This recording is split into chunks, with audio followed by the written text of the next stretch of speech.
Station के घटिया निर्माण का उद्घाटन चुनाव प्रचार के दौरान जल्दबाजी में किया गया था, जिससे ग्रामीण क्षेत्र में गरीब और जरूरतमंद यात्रियों के लिए ये स्थल संकट में आ गया। बस स्टेशन की दीवार गिरने से घटिया निर्माण की पोल सबके सामने आ गई। पूर्व विधायक संतोष सांबरे ने शिवसेना पदाधिकारियों के साथ मिलकर बस स्टेशन का दौरा कर ढही दीवार का निरीक्षण किया और परिवहन मंत्री प्रताप सरनाईक को दोषी ठेकेदार के खिलाफ कड़ी कार्यवाही के लिए ज्ञापन सौंपा। इस पर तुरंत दीवार की मरम्मत का कार्य शुरू किया गया। संतोष सांबरे ने गुणवत्तापूर्ण निर्माण के निर्देश दिए और भविष्य में बदनापुर विधानसभा क्षेत्र में सभी विभागों के कार्यों का निरीक्षण कर भ्रष्टाचार की जांच कराने का आश्वासन दिया। इस दौरान शिवसेना जिला संगठन भानुदास गुगे, उप जिला प्रमुख भगवान कदम, साथ ही साथ तालुका प्रमुख जयप्रकाश चव्हाण समेत कई पदाधिकारी मौजूद रहे।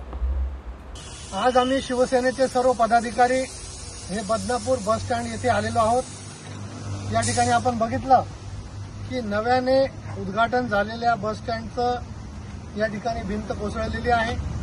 अतिशय निकृष्ट दर्जाचं काम या ठिकाणी झालेलं आहे।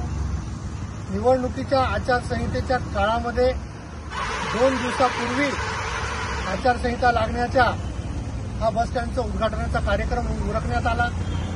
अतिशय निकृष्ट, बोगस आणि काय म्हणावं की या ठिकाणी रहदारी मोठ्या प्रमाणावर असते। ग्रामीण भागातले शेतकरी, गावकरी हे मोठ्या संख्येने या ठिकाणी बस स्टँडहून त्यांचं वावर असतं। अशा ठिकाणी बस स्टँडची भिंत कोसळणे म्हणजे या बस स्टँडच्या गुत्तेदाराने, ठेकेदाराने अतिशय भ्रष्टाचार करून, बोगस काम करून हे बस स्टँड उभारलेलं आहे। या बस स्टँडची भिंत कोसळल्यानंतर परिवहन मंत्री प्रतापजी सरनाईक यांना मी या ठिकाणी निवेदन दिलेलं आहे। त्याची चौकशी सुरू आहे। परंतु त्यानंतर सुद्धा उर्वरित जे काम आहे, आम्ही बघितलं सगळं की ही उर्वरित भिंत पण कोसळण्याची शक्यता आहे। अनेक ठिकाणी क्रॅश गेलेले आहेत। बस स्टँडचं संपूर्ण स्ट्रक्चरल ऑडिट करावं।